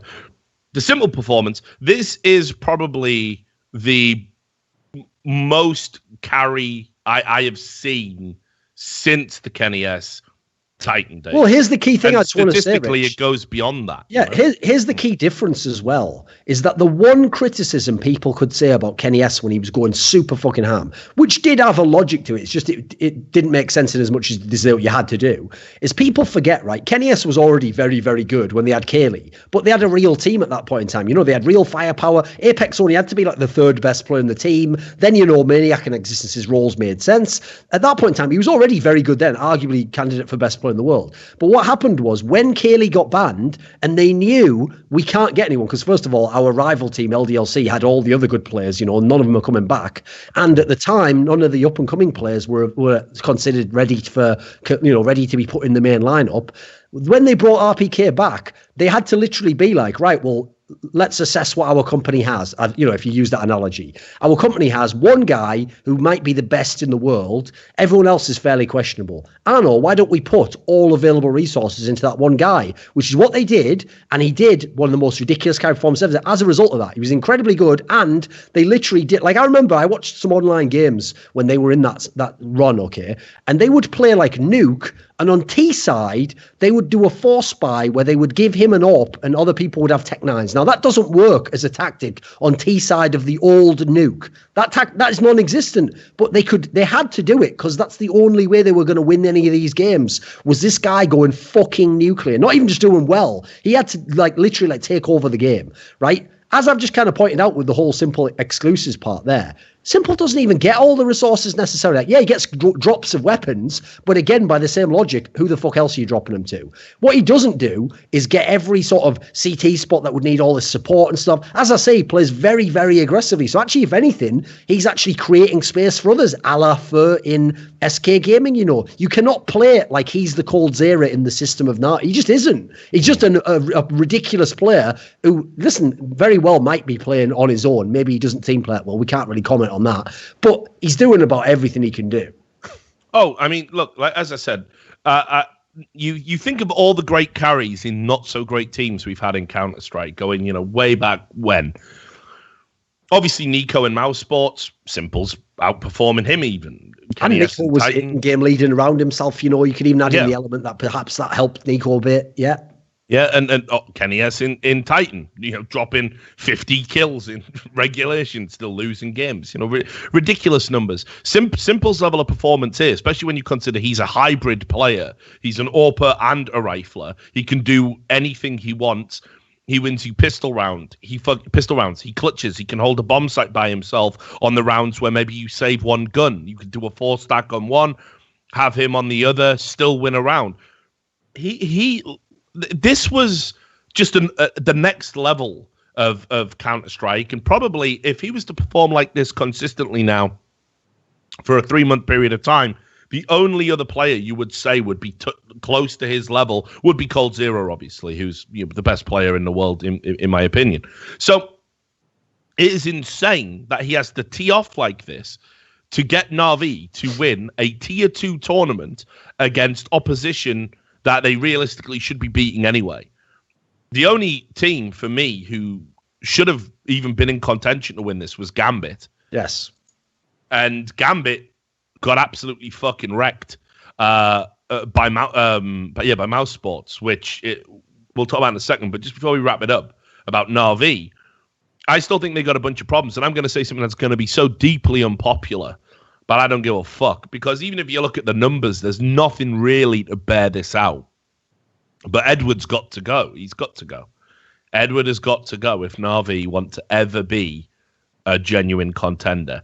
But Richard, look at his statistics. He's had an improvement lately. He's getting HLTV ratings in line with Flamey. I don't give a fuck. This guy is a one frag fucking wonder. And if that, right? Like, it's ridiculous. Like, sure, he did step up in some games in this tier 2 tournament. Prior to that, he was garbage. And then even in this tournament, I saw him lose rounds, like crucial 1v1s, where he had all the advantages in his favor, wasn't able to close it. This is an experienced player that looks like a fucking basket case 90% of the time he's playing. He doesn't look composed, calculated. His form, for me, is poor. And who else would it be if you had to make a change on this roster now? Because I still think you have to. Flamey and Simple. Flamey played well this tournament, I think. You know, he's getting back to kind of his old self. Simple's obviously always going to be the superstar. You've just invested a ton of money into Electronic. That might prove to be a bad investment or a good investment. You don't know. And Zeus is the golden boy in-game leader. You broke the bank to bring him back, thinking that just because you did it with Gambit, with what were a much better group of players in that moment in time, you think he's going to be able to replicate that success with Na'Vi. Well, no chance with fucking Edward, or as I call him, Old Yeller, fucking lurking around. Motherfucker needs to go around. You know, just take Edward out. Just take him out. Give him a good day. You know, oh, here's a steak, Edward. Oh, well, thanks. Why you buying me this? No reason. Let's go for a run. You love to run and play, don't you? Let's play catch. You throw in a ball. Edward's bringing it back. It's so great. And then it's just, oh, no, just come around the back of this fucking woodshed. But why? And that's it. And then we just don't speak of it. Because enough's enough, man. The guy's approaching 30. And he's not in a good place playing-wise. And for me, he's holding a spot on Na'Vi that could definitely go to a player from that region that will put Na'Vi on the top and get them back to fucking where they were in 2015, actually competing for majors. Well, plus the other thing is, like first of all, I definitely agree. Like, Edward now has hit that kind of position that like Freiburg was in, that for my money like Shroud was in, you know, where it doesn't matter what they did in the past or how good they were. Like, for some reason, it's not coming back. And even more so than that, the in-game leaders just doesn't know how to use them. That's the other conclusion you have to come to, you know. So actually, I have to say, that's one thing that I think is a bit disturbing about the Na'Vi lineup. It's like, yeah, I get it, okay. Maybe at this point in time, you can't just go and steal a Gambit player. Yes, you've already taken Electronic from Flipside, so that's that done. Apparently, Angel's never leaving Hellraiser. So yeah, like, a lot of doors are closed. But the CIS region has so many players. How is it that they can't find a player who's going to be the, you know, you get them in all the other regions, you know, that player where if the in-game leader scouts him, he's like, oh, I can see something in this guy. You bring him in, he's going to play this exact role. Next thing you know, oh, he's pretty good actually, isn't he?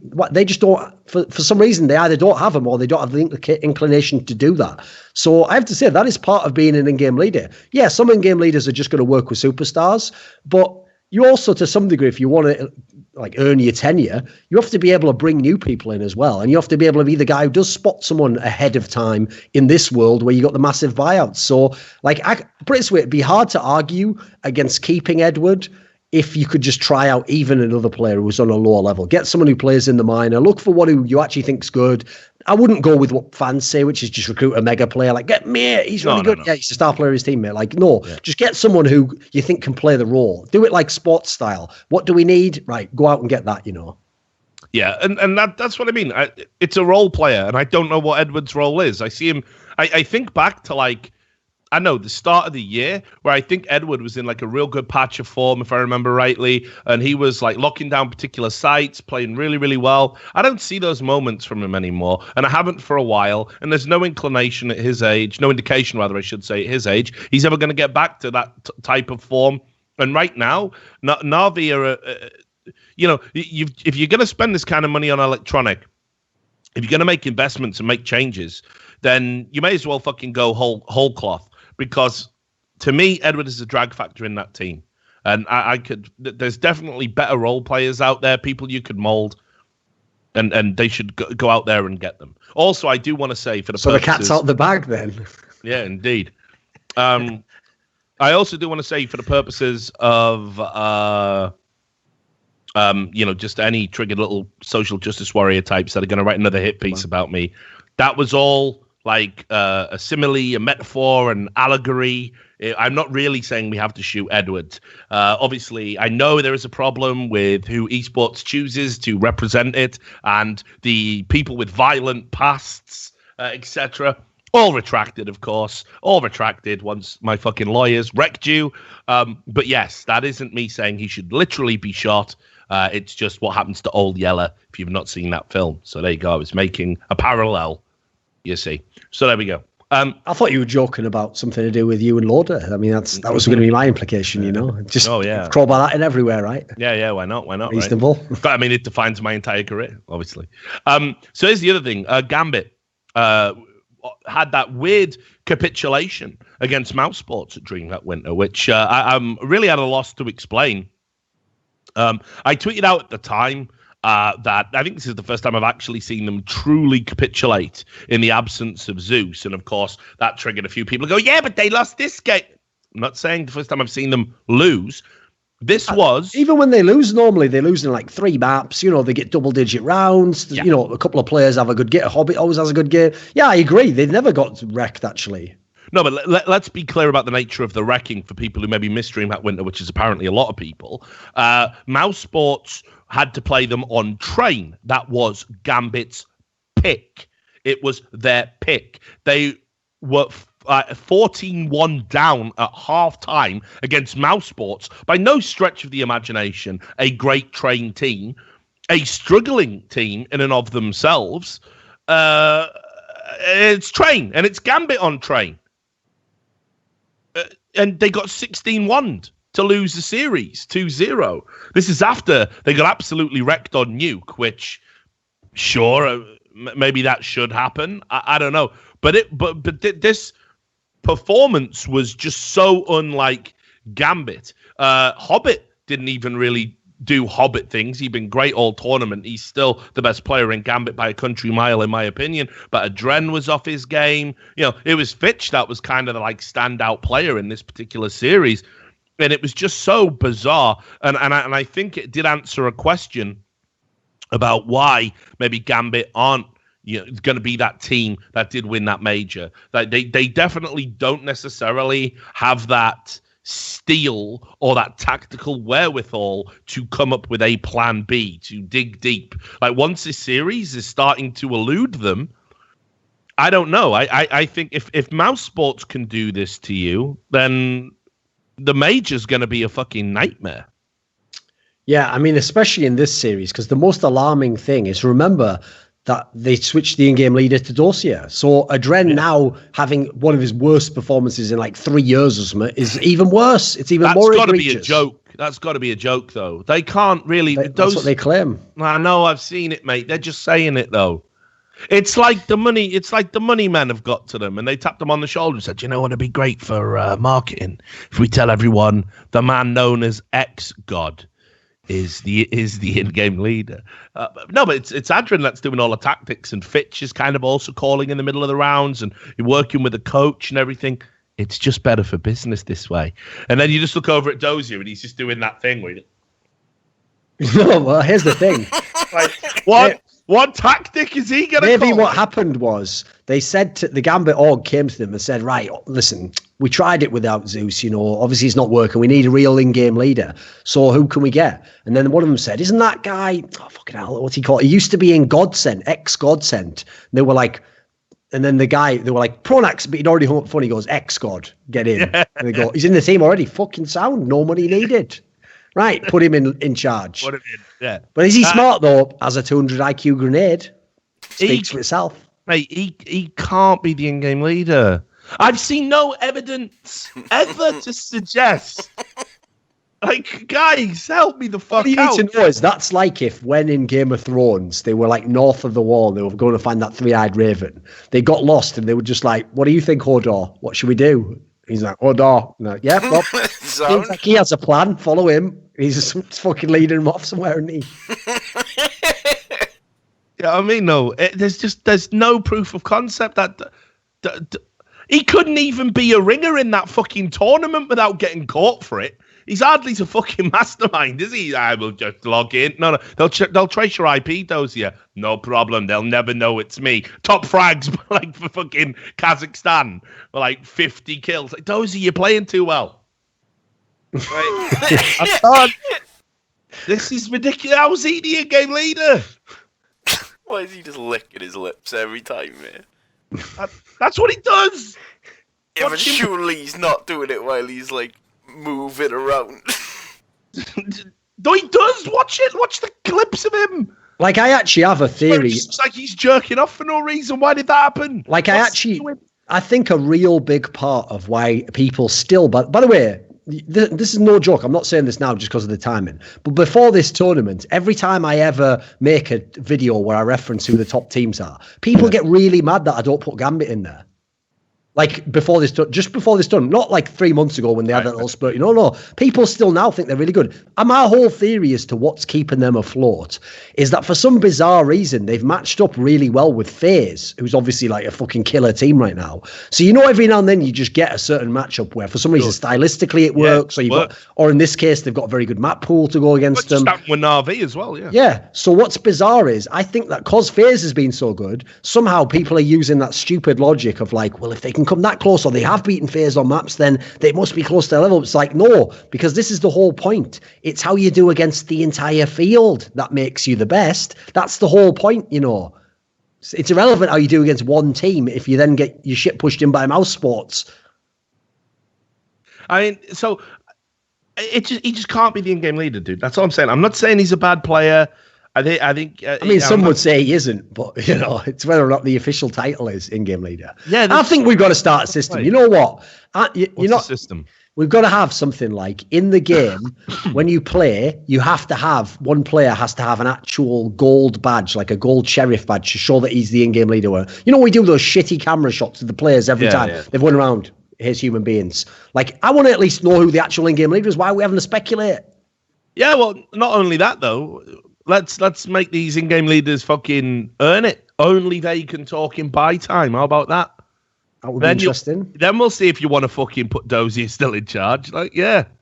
But no, I don't buy it. It's like, I remember when Envious were like, now, this is a different kettle of fish, obviously, because, no, listen. When they said, it's fucking MBK's the in-game leader now, definitely not Happy. And that was at the time when Happy was just getting wrecked because they were losing games. All the tactics were like, yeah, you four just run out and die, and then I'll come around the back and kill two of them and that. Yeah. Right? Like literally every strat was like that. You just watched them. And, and then it was like, well, MBK's the in-game leader now. And obviously Nathan could be an in-game leader. He's got the wherewithal to do it. You don't see him tasting the fucking kiss in the sky, do you? You know what I mean? So obviously he could, but imagine a Skittles advert with Dozier. Just like he wins a round, right? He throws the clutch near, he turned on. Taste the rainbow. Right? But they did it. They said it because Happy was getting fucking wrecked by everyone. Even other players were chiming in. Like, that's why you do it. You take a bit of pressure off. But, the idea that when players say, he's definitely the in-game leader, like, you've got to believe him is absurd. So I'm just saying, I don't buy it. But anyway, the point is, they got fucking wrecked in this series against Mouse Sports, and that just shouldn't be happening. And I don't know, like, I still like the Gambit roster. I still think Fitch has been a revelation. Hobbit is the find of the year. And they should be beating teams like Mouse Sports, in my opinion. So I'm at a loss now to kind of explain. Like, you can't even analyze losing 16-1 on your map pick, a map that you've historically always been competitive on, a map that's one of your highest win percentages.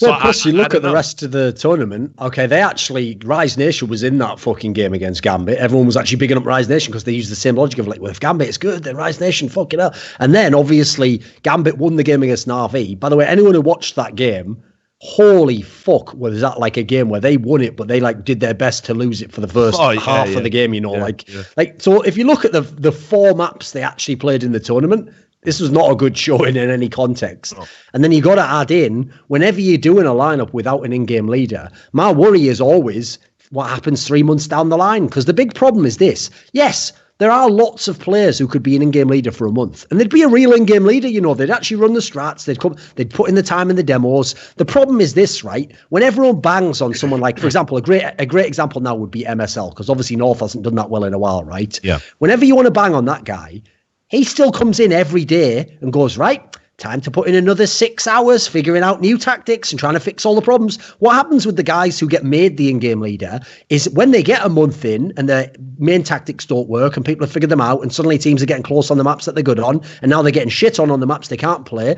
That's when they're just like, you know what, I don't like this actually. It's not fun anymore. I don't want to be the in-game leader. You be the in-game leader. Like, that's why a real in-game leader is worth their weight in gold to some degree, Like, as much as we're wrecking Na'Vi now, you also wouldn't remove Zeus at this point in time. That would just make one extra problem, Yeah, you can't. Like, you've got to, again, it's like I was saying back for the CLG thing.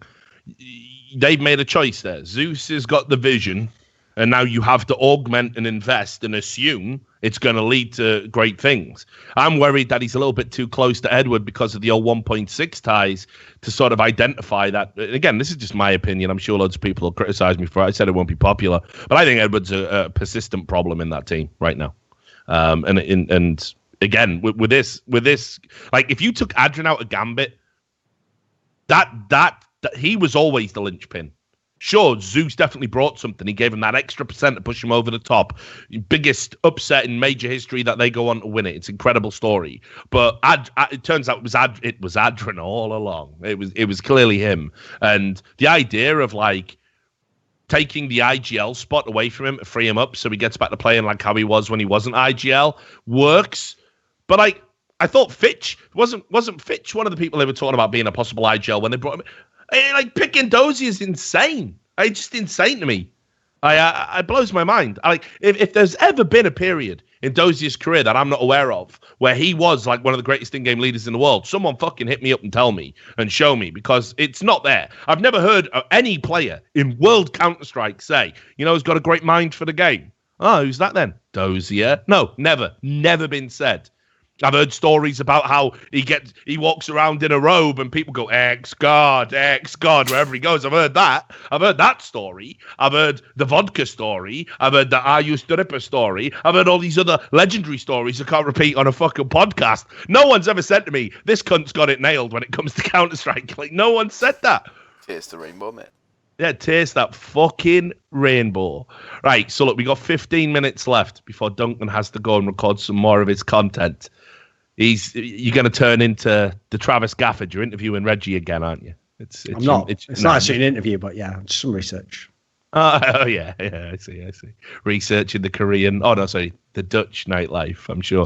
No, listen, Mitch, I actually did a tweet. I announced that Duncan Thorin Shields, will single-handedly solve the topic of sexism in esports.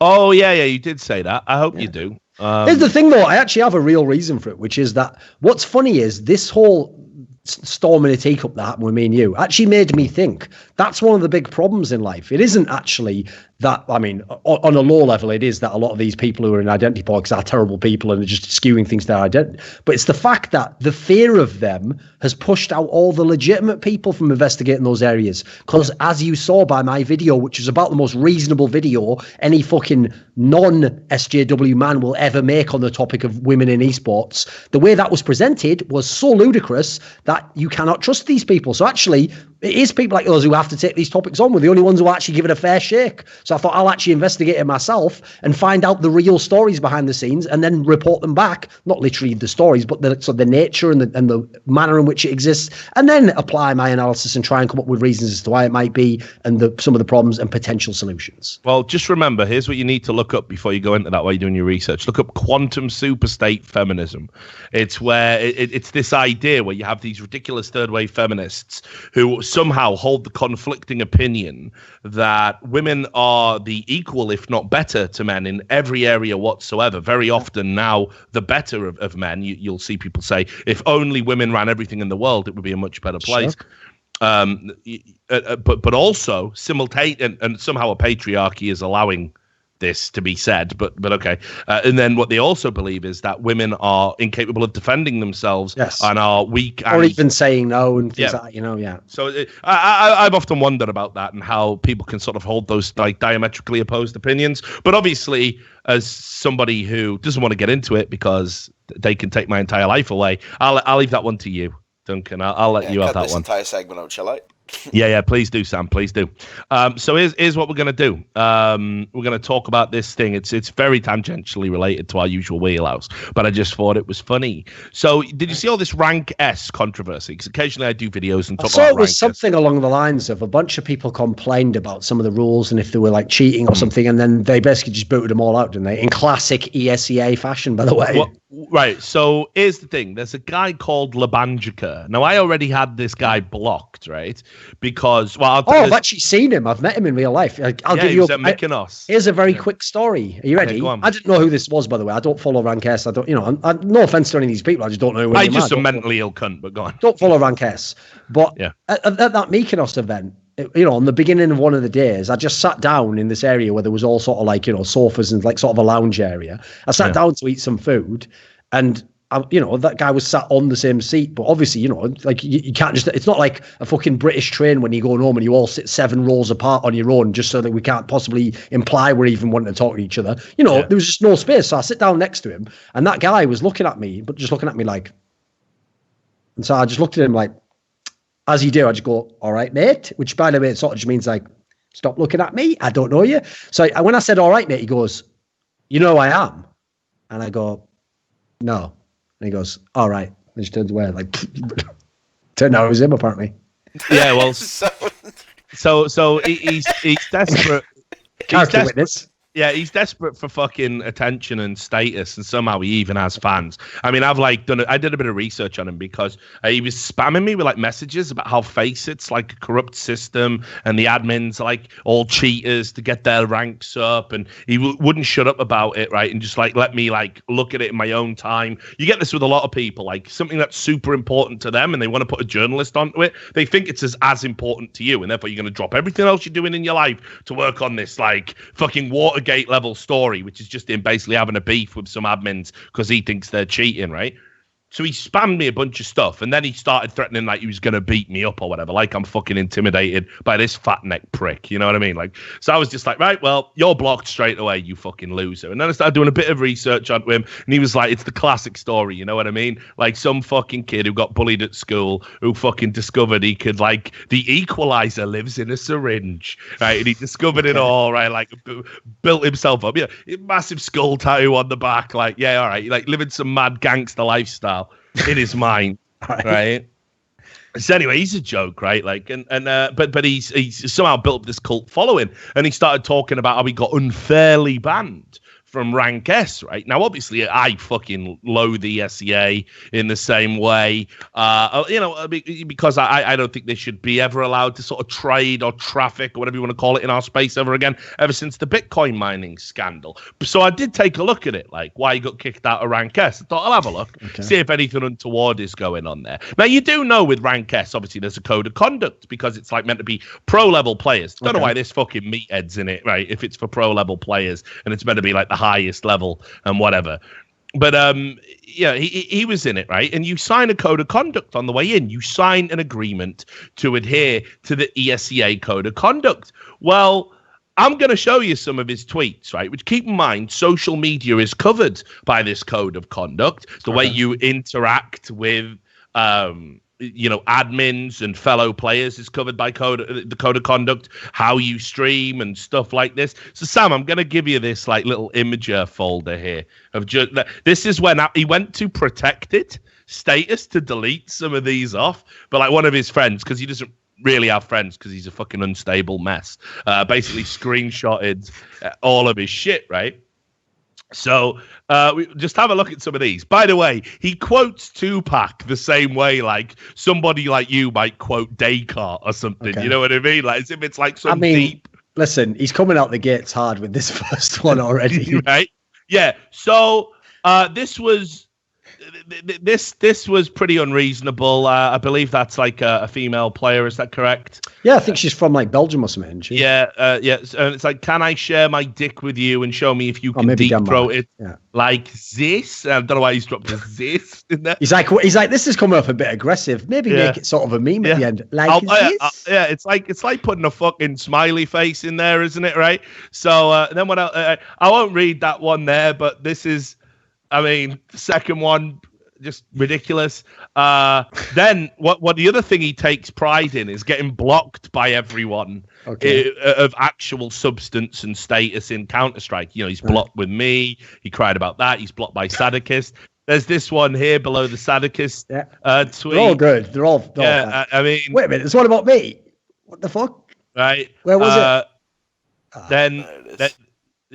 Classic Thorin. No. Let's read the one about you, Duncan. Okay. Classic Thorin, being a little spoiled virgin, should get a restriction from all events on 2 years so he could grow up together with the cunt supporting his behavior. That was a response, what he believes is based on your joke about Mega Man. And of course, such a big, intimidating man didn't say nothing to you in person. Now he thinks you're a spoiled little virgin. By the way, I didn't know this. Apparently, the whole reason he was at this event, because that's the reason why I wondered who it was. I thought, it must be like someone's brother or something.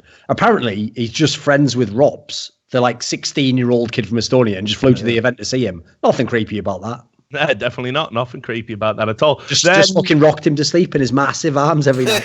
There you go, baby Rops. You see, you either cutting a demo or getting your cocaine cut. I like that one. There's this one. He definitely likes to refer to himself as a certain type of person, which is then this is him telling Simple that he sucks at the game. That was a good one. Banter that, isn't it? Yeah, he called Twist some disparaging remarks pertaining to his sexuality. Then he says this. And also he accused Sadikist of doing something that he shouldn't. I've always wondered, about the guys where every insult is that you're gay. It's like, I know, Well. You know what? You suck so much dick. You get massive, delicious dicks, and you put them in that tasty hole. And you know what? You're gay. It's like, I've always wondered about guys like that. It's like, why is that all that your mind can go to? But basically, like, he also tweeted at Few, the head admin. I'm going to try and find the tweets now. That is cunt on cunt action, so. No, but he called him. I think he called him a fat lesbian. Why? I just gotta find it though. He called Few but basically like a fat lesbian. Said he didn't know who he was, even though he was like the sort of head admin. Definitely did, because he'd been tweeting abuse at him repeatedly. And it's like, it's not a conspiracy at this point. It's not. To call it a conspiracy while you've been kicked out of to be banned, essentially, right? That would be the question, right? What more? Exactly. Like, what more could you do? And now he's gone on like some crusade about how all these other players, ones I've never heard of, apparently are all being like persecuted by ESEA. And then he's like dangling this whole thing that, I'm quitting Counter-Strike. No one gives a fuck. You couldn't be. This is it. This is the peak of your fucking life in esports, mate. Me talking about you for 10 fucking minutes to laugh at what a fucking degenerate you are. Like, that's it. This is it. Enjoy it. Right, but don't fucking lie and get your fucking friends to post threads, or you post threads on alt accounts on Reddit, which I also know you're doing. Right, don't do that to try and make it look like you're being fucking persecuted and you're getting fucking kicked from rank S and all this. And it's so unfair when you are just a piece of shit. Like, that's all there is to it. Like, here's the thing. There was even an opportunity for you to maybe like have a private conversation, a quiet conversation, square things up with Few. But no, you decided to go in. You called him names. You called him a lesbian. You said you didn't know who he was. You were abusive towards him in the public domain, in the public sphere. Guess what? You're out of rank S. Fucking suck it the fuck up. That's it. And here's what's hilarious. Outside of the fucking gym and that good old fucking juice, that's all you got. And so you killed 50% of your shit life by being a prick. See, obviously his favourite Snoop Dogg track, Gin and Juice. Indeed, yeah, no doubt.